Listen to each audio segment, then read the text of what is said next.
जय हिंद दोस्तों, मैं विकास कुमार आप सभी का स्वागत है आपके अपने परिवार द इंडिया जीएस में। आज के वीडियो सेशन में हम लोग बात करने वाले हैं फिजिक्स के एक नए टॉपिक गति के नियम के बारे में। तो चलिए समझते हैं कि गति के नियम क्या है। इससे पिछले वाले क्लास में हम लोग गति के समीकरण के बारे में समझ चुके थे। तो चलिए स्टार्ट करते हैं गति के नियम के बारे में। तो देखिए, सबसे पहले हम लोग जानेंगे कि गति के नियम को सर्वप्रथम प्रतिपादित किसने किया। तो गति के जो नियम है इसको सबसे पहले सर आइजक न्यूटन ने 1683 ईस्वी में अपने पुस्तक प्रिंसिपिया में प्रतिपादित किया था। और जब आप समझ चुके होंगे कि जब सबसे पहले न्यूटन ने गति के नियम के बारे में बताया, इसीलिए इसे न्यूटन के गति के नियम भी कहते हैं। क्या कहते हैं? इसीलिए इसे न्यूटन के गति के नियम कहते हैं। तो सबसे पहले हम लोग नोट करेंगे कि गति यानी गति के संबंध में है ना, गति के संबंध में सबसे पहले सर आइजक न्यूटन ने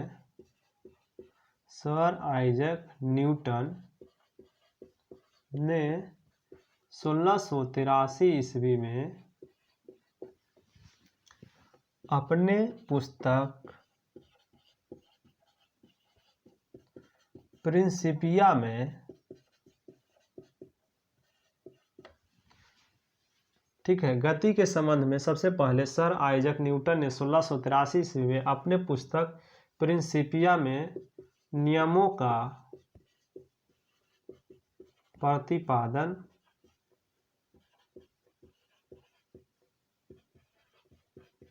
किए। ठीक है, तो गति के संबंध में सबसे पहले सर आइजक न्यूटन ने 1683 ईस्वी में, इस डेट को आप ध्यान रखिएगा, और कौन सी पुस्तक में? प्रिंसिपिया में। ठीक है, एग्जाम में क्वेश्चन पूछ दिया जाता है कि न्यूटन ने गति के नियमों को किस पुस्तक में प्रतिपादित किए थे। तो वे प्रिंसिपिया में प्रतिपादित किए थे। किसमें? प्रिंसिपिया में। इसीलिए हम इसे क्या कहते हैं? गति के नियमों को, इसलिए इसे न्यूटन के गति का नियम कहते हैं। न्यूटन के गति का नियम कहते हैं। ठीक है, नियम कहते हैं। ये जो गति के नियम है, न्यूटन ने गति के 3 नियम दिए थे। कितने दिए थे? 3 नियम। आप लोग जानते होंगे कि न्यूटन ने गति के 3 नियम दिए थे। गति के 3 नियम दिए थे। 3 नियम दिए थे।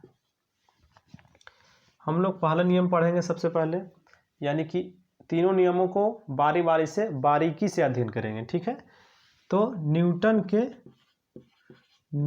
के प्रथम गति के नियम।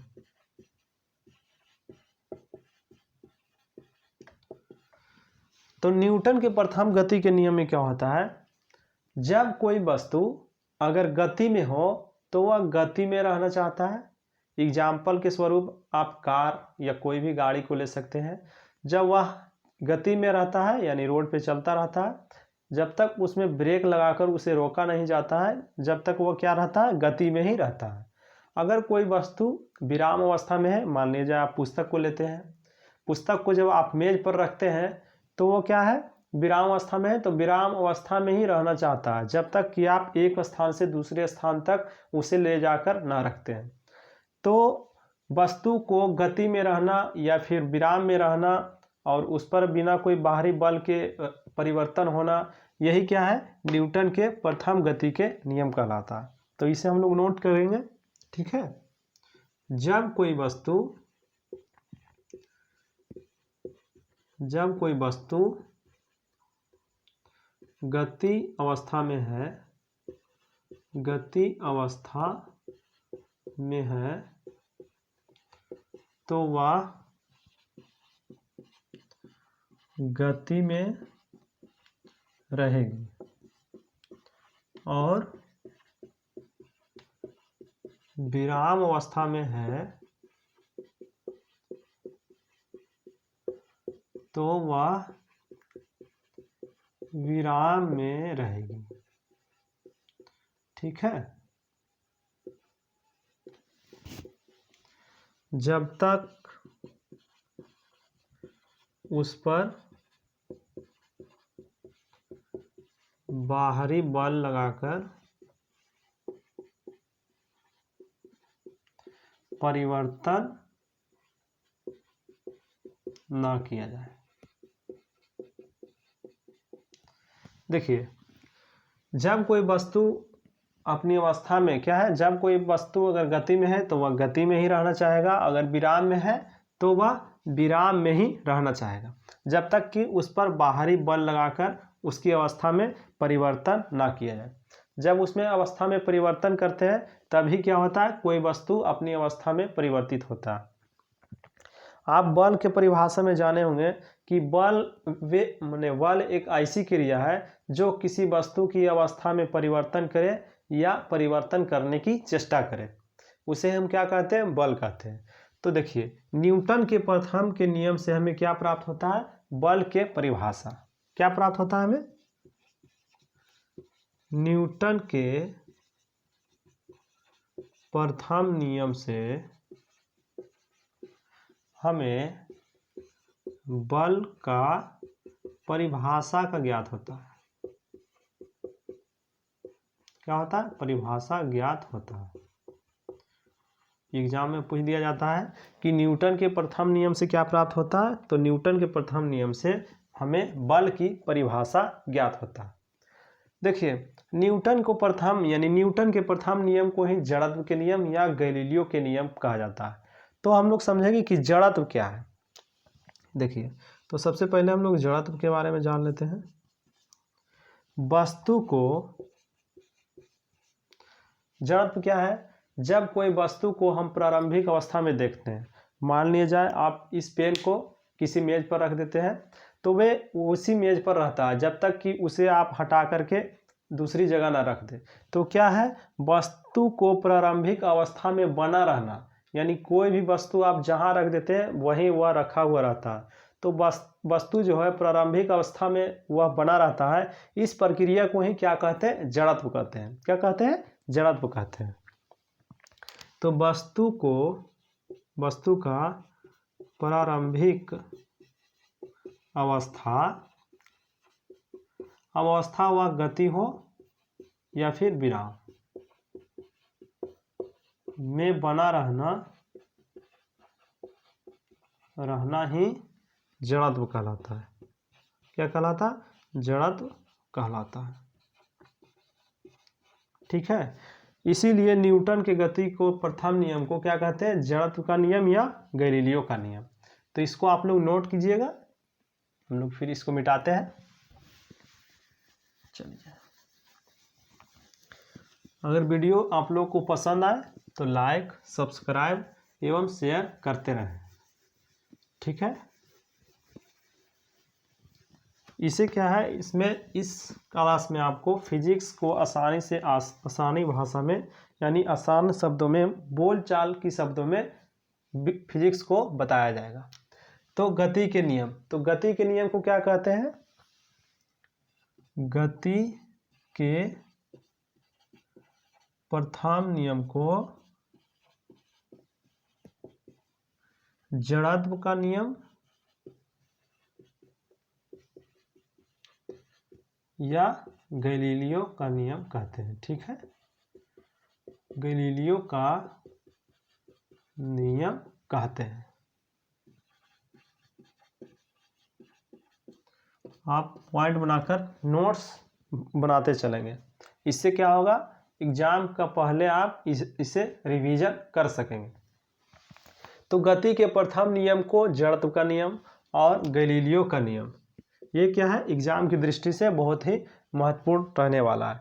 तो गति के प्रथम नियम को जड़त्व का नियम या फिर गैलीलियो का नियम कहते हैं। अब देखिए, इसका हम कुछ एग्जाम्पल ले लेते हैं।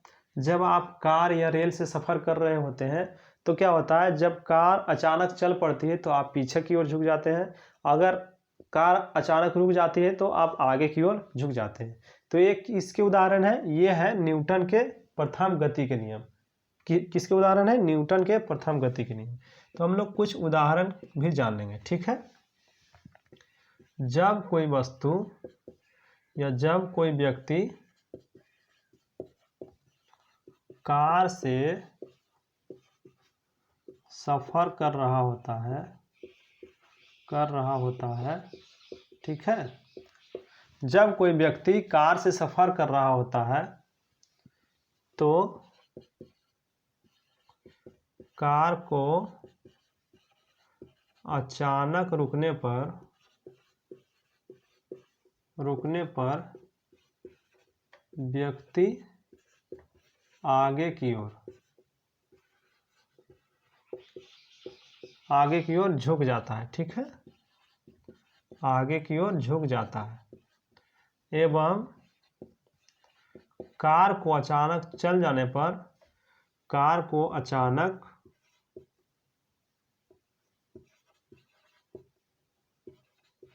चलने पर व्यक्ति पीछे की ओर झुक जाता है, ठीक है।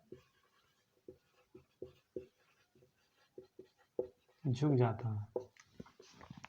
तो ये किसके उदाहरण होते हैं? न्यूटन के प्रथम नियम के अनुसार। एक और एग्जांपल देखते हैं। कंबल को झाड़ने पर धूलकण को बाहर निकलना। देखिए, ये तो आप समझ चुके होंगे, लेकिन कंबल से धूलकण किस प्रकार निकलता है ये आप लोग समझिए। जब आप ये मान लिया जाए ये कंबल है, ठीक है, इस पे धूलकण जमा हुआ है, तो जब आप कंबल को झाड़ते हैं तो कंबल क्या होता है? एक स्थान से दूसरे स्थान तक जाती है। लेकिन क्या है, कण अपनी प्रारंभिक अवस्था में बना रहता है। क्या रहता है? प्रारंभिक अवस्था में बना रहता है। तो जब कंबल या झाड़ते हैं तो ये तो प्रारंभिक अवस्था में बना रहता है, तो क्या होता है, कंबल हट जाती है और ये क्या होता है, धूलकण वही रहता है। क्या होता है? धूलकण वही रहता है, जिससे हम लोग को धूलकण उड़ता हुआ दिखाई पड़ता है। क्या होता है? उड़ता हुआ दिखाई पड़ता है, जिससे क्या होता है, कंबल साफ भी हो जाते हैं, यानी इससे धूलकण निकल जाते हैं। तो ये क्या है, कंबल का झाड़ने का जो है धूलकण बाहर निकलता है। ये भी न्यूटन के प्रथम नियम का उदाहरण है, ठीक है। अब हम लोग यानी इसमें हम क्या समझे कि इससे हमें बल का परिभाषा ज्ञात हुआ। क्या हुआ? बल का परिभाषा। और इसे जड़त्व एवं गैलीलियो का नियम भी कहते हैं। अब हम जानेंगे कि न्यूटन के द्वितीय गति के नियम के बारे में, ठीक है। न्यूटन के द्वितीय गति के नियम के बारे में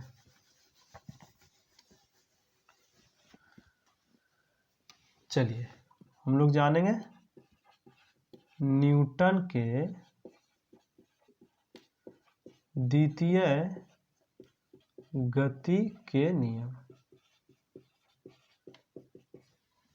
देखिए, न्यूटन के गति के नियम, जब द्वितीय नियम के गति के नियम से सबसे पहले हम लोग संवेग समझ लेंगे। यानी न्यूटन के द्वितीय गति के नियम को समझने से पहले हम लोग सबसे पहले संवेग के बारे में समझेंगे। तो संवेग क्या है? आप लोग पिछले क्लास में इसका उदाहरण जाने होंगे। तो संवेग क्या है? किसी वस्तु का द्रव्यमान, ठीक है, किसी वस्तु का द्रव्यमान एवं इसका वेग का गुणनफल, ठीक है। कोई वस्तु का द्रव्यमान एवं उसका वेग का गुणनफल को ही हम क्या कहेंगे? संवेग कहेंगे। किसी वस्तु का द्रव्यमान एवं वेग को, माने वेग का गुणनफल को ही हम क्या कहेंगे? संवेग कहेंगे। तो इसको हम सूत्र के रूप में किस प्रकार लिख सकते हैं? संवेग को हम लोग P से डिनोट करते हैं, द्रव्यमान को m से डिनोट करते हैं यानी कि मास, और वेग को हम लोग v से डिनोट करते हैं। तो आप जानते हैं कि P बराबर m गुना v। इसका SI मात्रक लिख सकते हैं m, यानी मास को हम लोग kg में डिनोट करते हैं और वेग को हम लोग मीटर प्रति सेकेंड में, ठीक है। इस प्रकार ये क्या हो गया? इसका SI मात्रक हो गया। तो संवेग को जाने कि संवेग बराबर क्या होगा? द्रव्यमान गुना वेग, ठीक है। तो न्यूटन के द्वितीय नियम में क्या होता है? न्यूटन के द्वितीय में जब बल लगाया जाता है ना, जब बल लगाया जाता है, जब किसी वस्तु पर बल लगाया जाता है, तो उसका क्या होता है, उसका संवेग में परिवर्तन होता है। क्या होता है, संवेग में परिवर्तन होता है। क्या होता है मेरे मित्र, संवेग में परिवर्तन होता है। तो सबसे पहले हम इसको नोट्स के रूप में लिखेंगे, ठीक है, उसके बाद हम लोग इसके बारे में समझेंगे। जब किसी वस्तु पर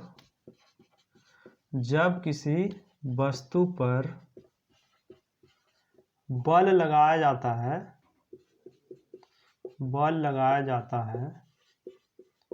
जब किसी वस्तु पर बल लगाया जाता है तो उसका संवेग में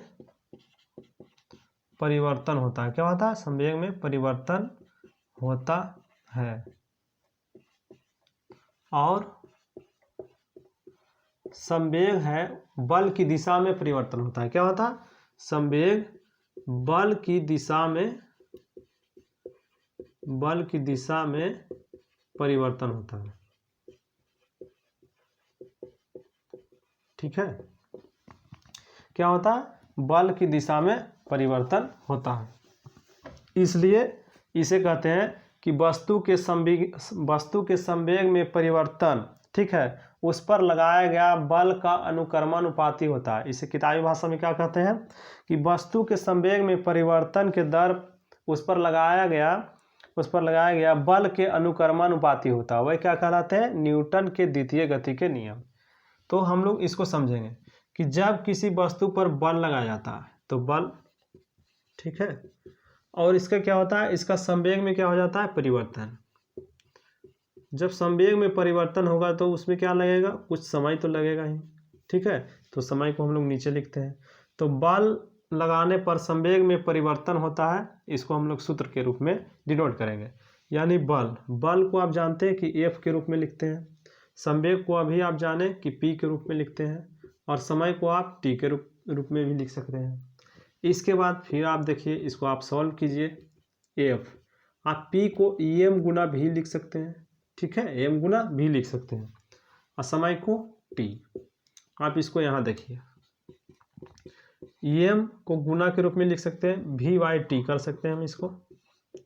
तो आप यहाँ क्या देख रहे होंगे, आप यहाँ देख रहे होंगे कि बल में कुछ द्रव्यमान और ये वेग वटा समय को हम क्या कहते हैं, त्वरण कहते हैं। क्या कहते हैं, वेग वटा समय को हम क्या कहते हैं, त्वरण कहते हैं। तो इसे आप लिख सकते हैं बल, ठीक है, बराबर द्रव्यमान गुना त्वरण। क्या लिख सकते हैं, बल बराबर द्रव्यमान गुना त्वरण। आप इसको सूत्र के रूप में लिख सकते हैं, F बराबर M गुना A, ठीक है। आप इसको A भी लिख सकते हैं। क्या लिख सकते हैं, A भी लिख सकते हैं। तो आप देख रहे होंगे कि इस प्रकार आपको बल का व्यंजक प्राप्त हो रहा है। क्या हो रहा है, बल का व्यंजक प्राप्त हो रहा है। तो देखिए, न्यूटन के प्रथम गति के नियम से आप लोगों को बल का परिभाषा ज्ञात हुआ, और न्यूटन के द्वितीय नियम से आप लोगों को क्या प्राप्त हो रहा है, ये बल का व्यंजक प्राप्त हो रहा है। क्या है, बल का व्यंजक प्राप्त हो रहा है। और किस प्रकार हो रहा है आप समझे होंगे। एक बार फिर हम इसको दोहरा देते हैं। जब किसी वस्तु पर बल लगाया जाता है तो इसका संवेग में कुछ परिवर्तन होता है, परिवर्तन में कुछ समय लगता है। बल को हम लोग F के रूप में, संवेग को P के रूप में, और समय को T के रूप में लिखते हैं। आप F को वैसे ही लिखें, P को हम लोग M गुना V और बटा में T लिखेंगे, ठीक है। देखिए, M को हम गुना में लिखेंगे, V/T कर दिए यहाँ पे। आप जानते हैं कि वेग बटा समय को हम क्या कहते हैं, त्वरण कहते हैं। क्या कहते हैं, त्वरण यानी एक्सेलरेशन। यानी बल बराबर द्रव्यमान गुना त्वरण। क्या हो गया, बल बराबर द्रव्यमान गुना त्वरण, यानी F बराबर M गुना A। और ये क्या है, बल का सूत्र है। क्या है, ये बल का सूत्र है।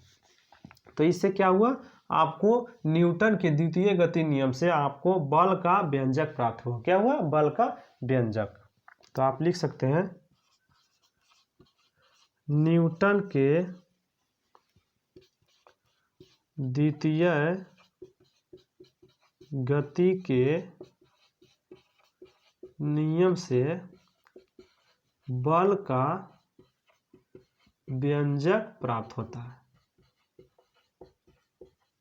जिसको आप बोलचाल की भाषा में सूत्र भी कहते हैं। क्या कहते हैं, सूत्र भी कहते हैं। ठीक है। आप इसको एक परिभाषा और लिख सकते हैं। क्या लिख सकते हैं?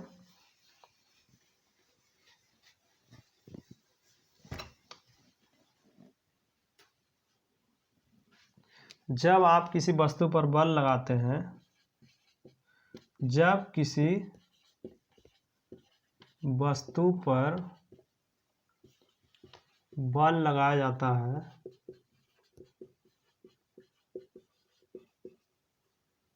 तब वस्तु का द्रव्यमान, ठीक है, तब वस्तु का द्रव्यमान एवं बल की दिशा में उत्पन्न त्वरण के गुणनफल के बराबर होता है। क्या होता है? गुणनफल के बराबर होता है। देखिए इसमें क्या है, जब आप किसी वस्तु पर बल लगाते हैं, ठीक है, क्या होता है? बल लगाते हैं। मान लीजिए कोई वस्तु है, यहाँ पे आप इसमें बल लगाएं तो ये खिसक कर कुछ दूरी कवर करेगी। क्या करेगी? कुछ दूरी कवर करेगी। तो इसमें क्या हुआ? इसमें कुछ त्वरण उत्पन्न हुआ, यानी इसमें बल लगाया गया, इसमें कुछ त्वरण उत्पन्न हुआ, ठीक है, और ये वस्तु में कुछ द्रव्यमान रही होगी, यानी इसमें क्या है? कुछ द्रव्यमान यानी कि मास रही होगी, ठीक है। तो बल है ना, अब बल क्या है इसमें? जब किसी वस्तु पर बल लगाया जाता है तो वस्तु का द्रव्यमान, ठीक है, वस्तु का द्रव्यमान एवं इसमें जो त्वरण उत्पन्न हुआ, यानी त्वरण के गुणनफल के बराबर होता है। क्या होता है? गुणनफल के बराबर होता है। यानी बल जो होता है द्रव्यमान एवं त्वरण के गुणनफल के क्या होता है? बराबर होता है। आप इसको लिख सकते हैं, बल F, द्रव्यमान M और त्वरण A। तो देखिए इससे भी क्या होता है? बल का व्यंजक प्राप्त होता है। क्या होता है?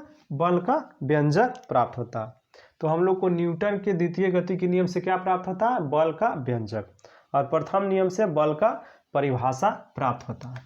तो चलिए अब हम लोग न्यूटन के तीसरे नियम की ओर देखेंगे, ठीक है। न्यूटन के तीसरे नियम के बारे में हम लोग जानेंगे।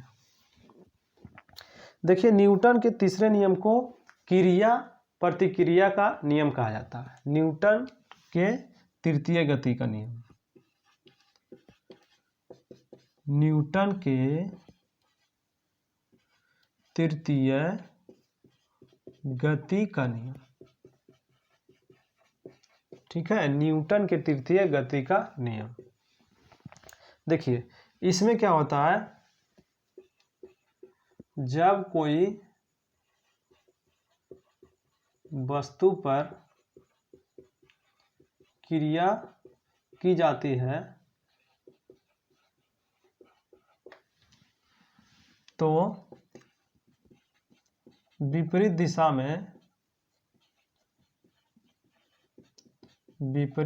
में उतना ही क्रिया दूसरे वस्तु पर लगते हैं। इसे क्या कहते हैं? न्यूटन के तृतीय नियम।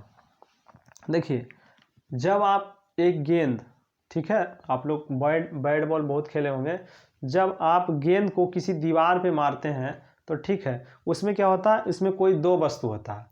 जब आप दीवार को यानी गेंद को दीवार पर मारते हैं तो जितना जोर से आप दीवार पे मारते हैं उतना ही जोर से क्या होता है? वो वापस आता है। क्या होता है? यानी इसमें क्या होता है? न्यूटन के तृतीय नियम में दो वस्तु होता है। जब कोई वस्तु यानी जब कोई पहली वस्तु क्रिया की करती है तो विपरीत दिशा में उतना ही क्रिया दूसरे वस्तु पर भी वह लगाता है। इसे क्या कहते हैं? क्रिया एवं प्रतिक्रिया का नियम भी कहते हैं। इसे क्या कहते हैं? क्रिया एवं प्रतिक्रिया का नियम।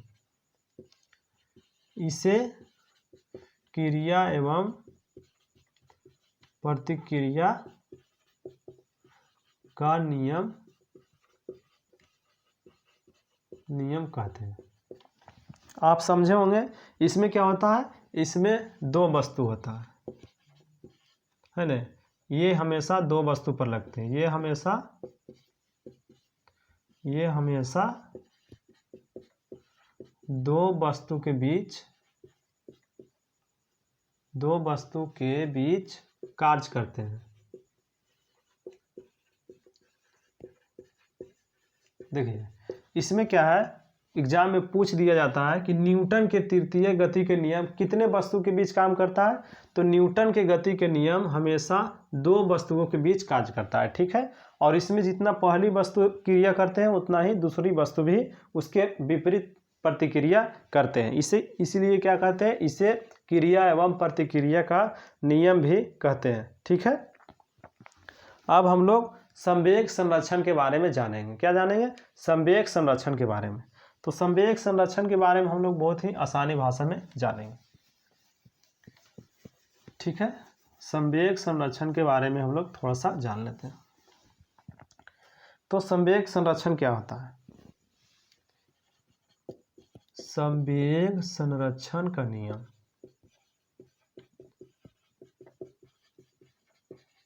देखिए आप समझ रहे होंगे कि संवेग को हम लोग P से डिनोट करते हैं और P बराबर होता है m गुना v। क्या होता है?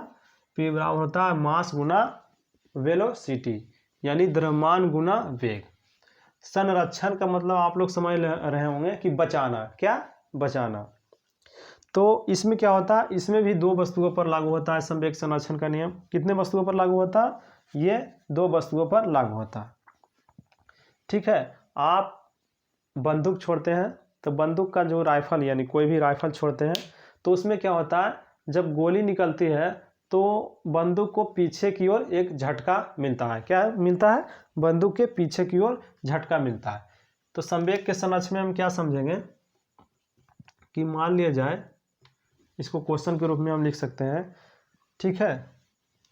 एक 80 kg का बंदूक, इसको हम एक क्वेश्चन से समझेंगे।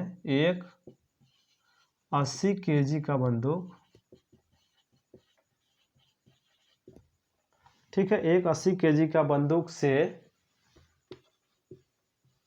5 kg की गोली 40 मीटर प्रति सेकेंड वेग से निकलती है।